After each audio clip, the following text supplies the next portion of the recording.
tegna tiako. Anao kalala mankafy hira ty, anao malahelo mpory. Anao viavy ty hira ty, malahelo ndatika. Hira tsy marangitry mampalahelo anao ka mitandregny hira ty. Tandrignesa tsara be. Anao nge hira mipako mampalahelo anao, malahelo mpory anao ka mankafy hira ty. Malahelo ny rampako i. Mbola fahaizana mandry anao tsy madigny vadiko. Ko fikakaragna vady anao tsy madigny vadiko. Ko resaka fitiavagna anao tsy madigny izy. Efa izy, efa izy, efa izy, tsisy ankoatrany.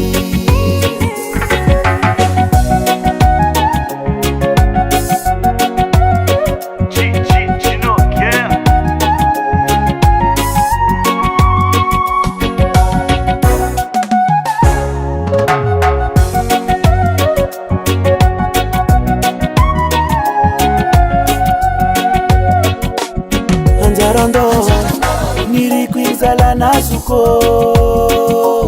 Sikara tamno tak hala el ranu masreka jo Namandin ki feranga tamno iza